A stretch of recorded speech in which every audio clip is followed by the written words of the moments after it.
നമസ്കാരം. മലയാളി വാർത്തയിലേക്ക് സ്വാഗതം.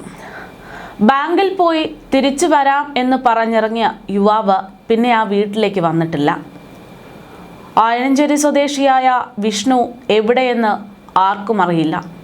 എവിടെ പോകുകയാണെങ്കിലും സുഹൃത്തുക്കളോടോ വീട്ടുകാരോടോ പറഞ്ഞിട്ടിറങ്ങുന്ന വിഷ്ണു അന്ന് രാത്രി പോയത് എങ്ങോട്ടാണ്? വലിയ സംശയങ്ങളാണ് വിഷ്ണുവിൻ്റെ കാണാതാകലുമായി ബന്ധപ്പെട്ട ഇപ്പോൾ പുറത്തേക്ക് വരുന്നത്. നിലവിൽ ലോൺ ആപ്പുമായി ബന്ധപ്പെട്ട ചില പ്രശ്നങ്ങൾ ഉണ്ടായിരുന്നു എന്നുള്ള സൂചനകൾ പുറത്തു വരുമ്പോൾ വിഷ്ണുവിൻ്റെ തിരോധാനം അത് ഒരു തട്ടിക്കൊണ്ടുപോകൽ അല്ലെങ്കിൽ മറ്റെന്തെങ്കിലും അതിക്രമത്തിൻ്റെ അപ്പുറത്തേക്കാണോ എന്ന സംശയങ്ങളാണ് വരുന്നത്. കേരളത്തിൽ ഏറ്റവും കൂടുതൽ വലിയ ആശങ്കയോടെ വരികയാണ് ലോൺ ആപ്പ് പ്രവർത്തനങ്ങൾ.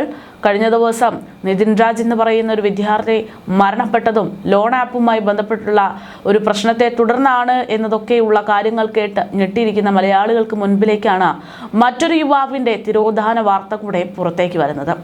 കോഴിക്കോട് ജില്ലയിലെ വടകരയിൽ നിന്നുള്ള യുവാവിനെയാണ് കാണാതായിരിക്കുന്നത്. നാടിനെയാകെ ആഴ്ത്തിയിരിക്കുകയാണ് വിഷ്ണുവിൻ്റെ തിരോധാനം. വടകര ആയഞ്ചേരി സ്വദേശിയായ 25 വയസ്സുകാരനായിട്ടുള്ള വിഷ്ണു പ്രകാശിനെ കഴിഞ്ഞ ഏപ്രിൽ 13 മുതൽ കാണാതായിരിക്കുന്നു എന്നുള്ളതാണ് ഇപ്പോൾ പുറത്തു വരുന്ന വാർത്ത. സാധാരണ ഒരു തിരോധാന കേസ് എന്നതിനേക്കാൾ ഉപരി ഓൺലൈൻ ലോൺ തട്ടിപ്പ് സംഘങ്ങളുടെ ക്രൂരമായ ഇടപെടലുകളും ഭീഷണികളും വിഷ്ണുവിന് ഉണ്ടായിട്ടുണ്ട് എന്നുള്ള സൂചനകൾ പുറത്തു വരുമ്പോൾ വിഷ്ണുവിനെ കാണാതായിരിക്കുന്നു എന്നുള്ള വിഷയം വളരെ ഗൗരവം വർദ്ധിപ്പിക്കുന്ന ഒന്നായി മാറുന്നുമുണ്ട്. തിങ്കളാഴ്ച, അതായത് ഏപ്രിൽ 13 രാവിലെ ബാങ്കിലേക്ക് പോകുന്നു എന്ന വീട്ടുകാരോട് പറഞ്ഞുകൊണ്ടാണ് വിഷ്ണു ആ വീട്ടിൽ നിന്ന് ഇറങ്ങിയതെന്ന് വീട്ടുകാർ പറയുന്നു. എന്നാൽ വൈകുന്നേരമായിട്ടും വിഷ്ണു തിരികെ വന്നില്ല. സ്വാഭാവികമായിട്ടും വിഷ്ണു ഇത്തരത്തിൽ പകൽ പുറത്തു പോകുമ്പോൾ എവിടെ പോയി എന്നൊന്നും അന്വേഷിക്കേണ്ട ആവശ്യമില്ല. പക്ഷേ പോയിട്ട് തിരികെ വരാമെന്ന് പറഞ്ഞു പോയ വിഷ്ണു തിരികെ വരാതിരുന്നിട്ടും അത് വീട്ടുകാരെ അറിയിച്ചില്ല എന്ന് പറയുന്നിടത്താണ് സംശയങ്ങൾ തുടരുന്നത്. ഏറെ വൈകിട്ടും വിഷ്ണു തിരികെ എത്താത്തതിനെ തുടർന്ന് കുടുംബം പരിഭ്രാന്തിയിലായി. ഇതോടുകൂടെ ബന്ധുക്കളെയും സുഹൃത്തുക്കളെയും ഒക്കെ വിളിച്ച് ഈ ബന്ധുക്കൾ വിഷ്ണുവിൻ്റെ വീട്ടുകാർ അന്വേഷിച്ചു. സുഹൃത്തുക്കളുടെയും ബന്ധുക്കളുടെയും ഒക്കെ വീട്ടിൽ അന്വേഷിച്ചുവെങ്കിലും വിഷ്ണു എവിടെയെന്നുള്ള ചോദ്യത്തിന് ഒരു മറുപടി ഉണ്ടായിരുന്നില്ല. അല്ലെങ്കിൽ വിഷ്ണുവിനെ ആരും തന്നെ കണ്ടിട്ടില്ല. ഇതേ തുടർന്ന് വീട്ടുകാർ വടകര പോലീസിൽ പരാതി നൽകിയെങ്കിലും ഒരു കാര്യവും ഉണ്ടായില്ല എന്നുള്ളതാണ് യാഥാർത്ഥ്യം. പോലീസിനും വിഷ്ണു എവിടെയെന്നുള്ള സൂചന പോലും ലഭിക്കുന്നില്ല എന്നുള്ളതാണ്. പരാതിയുടെ അടിസ്ഥാനത്തിൽ പോലീസ് കേസ് അന്വേഷണം ആരംഭിച്ചിട്ടുണ്ട്. വിഷ്ണുവിന്റെ തിരോധാനത്തിന് പിന്നിൽ ഓൺലൈൻ ലോൺ ആപ്പ് മാഫിയയുടെ സ്വാധീനം ഉണ്ടായേക്കാം എന്നുള്ള കുടുംബത്തിന്റെ ആരോപണവും ആശങ്കയും പോലീസും മനസ്സിലാക്കുന്നു. വിഷ്ണു ഒരു ലോൺ ആപ്പിൽ നിന്ന് ഏകദേശം 10,000 രൂപ ലോൺ എടുത്തതായാണ് വിവരം. ലോൺ തിരിച്ചടവ് മുടങ്ങിയതോടെ വിഷ്ണുവിന്റെ ഫോണിലേക്ക് നിരന്തരമായിട്ട് ഭീഷണി കോളുകളും സന്ദേശങ്ങളും വരാൻ തുടങ്ങി. ഉയർന്ന പലിശയും പിഴയും അടക്കം വലിയൊരു തുക ഇവർ ആവശ്യപ്പെട്ടതായാണ് കുടുംബവും അവകാശപ്പെടുന്നത്. കേവലം ഭീഷണിയിൽ ഒതുങ്ങാതെ വിഷ്ണുവിന്റെ സ്വകാര്യതയെ ബാധിക്കുന്ന തരത്തിലുള്ള ക്രൂരമായിട്ടുള്ള നീക്കങ്ങളും ഈ ലോൺ ആപ്പ് തട്ടിപ്പ് സംഘങ്ങൾ നടത്തിയതായാണ് പുറത്തുവരുന്ന സൂചനകൾ. വിഷ്ണുവിന്റെ ചിത്രങ്ങൾ മോർഫ് ചെയ്ത് അശ്ലീല രൂപത്തിലാക്കി പ്രചരിപ്പിച്ചതായി കുടുംബം പരാതിയിൽ പറയുന്നു.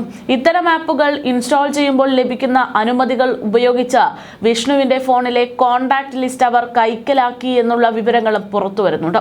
വിഷ്ണുവിന്റെ സുഹൃത്തുക്കൾക്കും ബന്ധുക്കൾക്കും ഈ മോർഫ് ചെയ്ത ചിത്രങ്ങൾ അയച്ചു കൊടുക്കുമെന്നായിരുന്നു സംഘത്തിന്റെ അടുത്ത ഭീഷണി.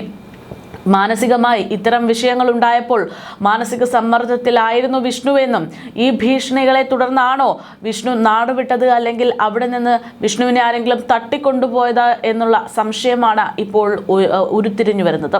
സൈബർ ഇടങ്ങളിലെ ഇത്തരം ബ്ലാക്ക് മെയിലിംഗ് സാധാരണക്കാരായ യുവാക്കളെ എത്രത്തോളം തളർത്തുന്നു എന്നതിൻ്റെ ഒരു ഉദാഹരണം കൂടെയായി മാറുന്നു ഈ സംഭവം എന്നുള്ളതാണ്. വടകര പോലീസ് യുവാവിൻ്റെ ഫോൺ രേഖകളും ബാങ്ക് ഇടപെടലുകളും കേന്ദ്രീകരിച്ച അന്വേഷണങ്ങൾ ഊർജിതമാക്കുമ്പോഴും വിഷ്ണു സുരക്ഷിതനാണോ എന്നുള്ള ചോദ്യം അവിടെ അവശേഷിക്കുന്നുണ്ട്. സൈബർ സെല്ലിന്റെ സഹായത്തോടെ ലോൺ ആപ്പ് ഉറവിടം കണ്ടെത്താനുള്ള ശ്രമത്തിലാണ് അധികൃതർ. ഈ സംഭവം ഓൺലൈൻ ലോൺ ആപ്പുകളെ കുറിച്ചുള്ള വലിയൊരു മുന്നറിയിപ്പായിട്ടും മാറുന്നു. അംഗീകൃതമല്ലാത്ത ആപ്പുകൾ ഒഴിവാക്കുക എന്നുള്ളതാണ് ഇതിൽ നമുക്ക് ചെയ്യാൻ പറ്റുന്ന പ്രധാനപ്പെട്ട ഒരു കാര്യം. പ്ലേ സ്റ്റോറിലും മറ്റും കാണുന്ന എല്ലാ ലോൺ ആപ്പുകളിലും പോയി വിശ്വസിക്കാതിരിക്കുക. RBI അംഗീകാരമുള്ള ബാങ്കുകളോ NBFCകളോ അങ്ങനെയുള്ള ലോൺ ആപ്പുകളാണോ എന്നുള്ളത് ഉറപ്പുവരുത്തുക. നിങ്ങളുടെ ഗ്യാലറിയിലേക്കും കോൺടാക്ട് ലിസ്റ്റിലേക്കും അനുമതി ചോദിക്കുന്ന ആപ്പുകളെ സംശയിക്കേണ്ടതുണ്ട് എന്ന് ഓർമ്മപ്പെടുത്തുന്നു വിഷ്ണുവിന്റെ തിരോധാനം. ഇത്തരം സംഘങ്ങൾ ഭീഷണിപ്പെടുത്തുന്നതിൽ തളർന്നു പോകാതെ ഉടൻ തന്നെ 1930 എന്ന സൈബർ ക്രൈം ഹെൽപ്പ് ലൈൻ നമ്പറിലേക്ക് വിളിച്ച് പോലീസ് സ്റ്റേഷനിലേക്ക് വിളിച്ച് വിവരം അറിയിക്കാനും ശ്രദ്ധ പുലർത്തേണ്ടുന്ന ഒരു സാഹചര്യം കൂടെയുണ്ട് എന്ന് ഓർമ്മപ്പെടുത്തുകയാണ് ഈ ഒരു സംഭവം. എന്തായാലും പോലീസ് അന്വേഷണം ഇത്തരത്തിൽ തുടരുമ്പോഴും ലോൺ ആപ്പുകൾ അതൊരു വലിയ പ്രതിസന്ധിയായി വെല്ലുവിളിയായി മാറുന്നു എന്നുകൂടെ ഓർമ്മപ്പെടുത്തുകയാണ് എന്നുള്ളതാണ്. കഴിയുന്നതും ഇത്തരം ലോൺ ആപ്പിൽ നിന്ന് സഹായങ്ങൾ തേടാതിരിക്കുക എന്നുള്ളതാണ് ഏറ്റവും സുരക്ഷിതമായ മാർഗങ്ങൾ എന്നുള്ളതും പറയേണ്ടതുണ്ട്. നമുക്കറിയാം, നിതിൻ എന്ന് പറയുന്ന യുവാവിൻ്റെ മരണവുമായി ബന്ധപ്പെട്ട് ഇപ്പോൾ ഒരുപാട് വിവാദങ്ങളും വിഷയങ്ങളും ഒക്കെ നടക്കുകയാണ്. ഒരു വിദ്യാർത്ഥി എന്നതിനേക്കാൾ ഉപരി സാമ്പത്തിക പ്രതിസന്ധി സമയത്ത് നിതിൻ ഒരു ലോൺ ആപ്പ് എടുത്തിരുന്നു എന്നുള്ളതാണ് ആത്മഹത്യക്ക് കാരണമെന്ന് വരുത്തി തീർക്കാൻ വേണ്ടി ഇപ്പോൾ ഒരു വലിയ ശ്രമങ്ങൾ നടന്നുകൊണ്ടിരിക്കുന്നുണ്ട്. പക്ഷേ അവിടെയുള്ളൊരു യാഥാർത്ഥ്യം എന്ന് പറയുന്നത് നിതിനും ലോൺ ആപ്പ് ഉപയോഗിച്ചിരുന്നു. അതിൻ്റെ പേരിൽ വലിയ പ്രശ്നങ്ങൾ നിതിനെ തേടി എത്തിയിരുന്നു എന്നുള്ളതാണ്. നിതിൻ്റെ ഏറ്റവും പ്രിയപ്പെട്ട അധ്യാപികയുടെ നമ്പർ അടക്കം ആക്സസ് ചെയ്ത് അവരിലേക്ക് അടക്കം ബന്ധപ്പെടാൻ ശ്രമിച്ചിട്ടുള്ള ഒരു വലിയ ഒരു വിഭാഗം ആളുകളാണ് നിതിൻ്റെ പിന്നിലുള്ളത് എന്നുള്ളതാണ്. നിതിൻ്റെ കൊലപാതകത്തിൻ്റെ കാരണമായി മാറിയിട്ടുള്ള അല്ലെങ്കിൽ നിതിൻ്റെ മരണത്തിന് കാരണമായി മാറിയിട്ടുള്ള ആത്മഹത്യക്ക് കാരണമായി മാറിയിട്ടുള്ള ലോൺ ആപ്പ് നടത്തിപ്പ് ചെയ്തിരുന്ന 3ഓളം പേരെ കഴിഞ്ഞ ദിവസം പോലീസ് അറസ്റ്റ് ചെയ്തു. പക്ഷേ ചിലരെയൊന്നും ഇത്തരത്തിൽ കണ്ടെത്താൻ പോലും പറ്റാത്ത സാഹചര്യമായിരിക്കും എന്നുള്ളതാണ് ഈ ലോൺ ആപ്പിനെ സംബന്ധിച്ചുള്ള കാര്യം. എവിടെയാണോ ഇതിൻ്റെ ഓഫീസ് എന്നോ അല്ലെങ്കിൽ പ്രവർത്തനങ്ങളോ എന്ന് പോലും കണ്ടെത്താൻ പറ്റാത്ത തരത്തിലുള്ള വലിയൊരു നെറ്റ്വർക്ക് തന്നെയാണ് പല ലോൺ ആപ്പുകളുടെയും ഭാഗമായിട്ടുണ്ടാകുന്നത്. 20 എടുത്താൽ 40 തിരിച്ചടക്കേണ്ടുന്ന സാഹചര്യത്തിലേക്ക് അടക്കം ഇത്തരം ലോൺ ആപ്പുകൾ നമ്മളെ എത്തിക്കും എന്നുള്ളതാണ്. ഈ പറയുന്നത് പോലെ അത്യാവശ്യ ഘട്ടത്തിൽ മറ്റൊരാളുടെ മുന്നിൽ കൈനീട്ടണ്ടല്ലോ എന്ന് കരുതിക്കൊണ്ട് ലോൺ ആപ്പുകൾ തുറക്കുമ്പോൾ അവിടെ നമ്മൾ സ്വന്തം ജീവൻ തന്നെ ബലിയർപ്പിക്കേണ്ടുന്ന സാഹചര്യത്തിലേക്കാണ് എത്തിക്കുന്നത് എന്നുള്ളതും ഓർക്കേണ്ടതുണ്ട്. എന്തായാലും വളരെ ഞെട്ടിപ്പിക്കുന്ന തരത്തിൽ വിഷ്ണുവിൻ്റെ ആ ഒരു കാണാതാകുന്ന സംഭവം അത് വലിയ രീതിയിൽ ആശങ്ക പ്രകടിപ്പിക്കുന്നുണ്ട് എന്നുള്ളതാണ്. വിഷ്ണുവിനെ കാണാതായതിനു ശേഷം വിഷ്ണു എവിടെയാണ് എന്ന് അന്വേഷിക്കാൻ ബന്ധുക്കളും സുഹൃത്തുക്കളും പോലീസും ഒരേപോലെ തന്നെ പ്രവർത്തിക്കുന്നുണ്ട് എങ്കിൽ പോലും വിഷ്ണു എവിടെ എന്നത് ഇതുവരെ കണ്ടെത്താനായിട്ടില്ല. വിഷ്ണു സ്വയം നാടുവിട്ടതാണോ അതല്ല വിഷ്ണുവിനെ മറ്റാരെങ്കിലും തട്ടിക്കൊണ്ടുപോകുക അല്ലെങ്കിൽ മറ്റെന്തെങ്കിലും അപായപ്പെടുത്തുക പോലുള്ള എന്തെങ്കിലും കാര്യങ്ങൾ നടത്തിയതാണോ എന്നതടക്കമുള്ള സംശയങ്ങളാണ്. ആ വീട്ടുകാരെ സംബന്ധിച്ച് വിഷ്ണു എങ്ങനെയെങ്കിലും തിരിച്ചു വരണം എന്നുള്ളൊരു പ്രാർത്ഥനയിൽ കഴിയുന്ന മനുഷ്യരാണ് എങ്കിൽ പോലും നിലവിലത്തെ സാഹചര്യം മനസ്സിലാക്കേണ്ടതുണ്ട്.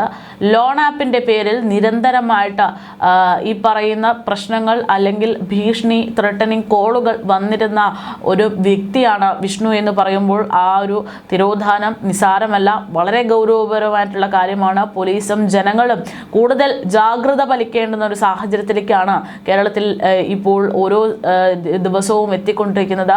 ലോൺ ആപ്പുകളെ സംബന്ധിച്ച് പ്ലേ സ്റ്റോറിലും ആപ്പ് സ്റ്റോറിലും ഒക്കെ പലപ്പോഴും ഫേക്ക് അല്ലെങ്കിൽ ഇത്തരത്തിൽ ഭീഷണിക്ക് സാഹചര്യം ഒരുങ്ങുന്ന ആപ്പുകളൊന്നും ലഭ്യമാകാറില്ലെങ്കിൽ പോലും അതും നിയന്ത്രണങ്ങളൊക്കെ മറികടന്നുകൊണ്ട് അല്ലെങ്കിൽ നിയന്ത്രണങ്ങളൊക്കെ ഉതകുന്ന തരത്തിൽ ഒരു സിസ്റ്റം തയ്യാറാക്കിക്കൊണ്ട് പല ലോൺ ആപ്പുകളും ഇത്തരം ഇടങ്ങളിൽ ഇടം പിടിച്ചിട്ടുണ്ട്. അതുകൊണ്ട് തന്നെ ഇത്തരം ലോൺ ആപ്പുകളെ ആശ്രയിക്കാതിരിക്കുക എന്നുള്ളതാണ് ഇനിയുള്ള മനുഷ്യരുടെയെങ്കിലും മുന്നിലുള്ള ഏക പോംവഴി എന്നുകൂടെ പറയേണ്ടതുണ്ട്.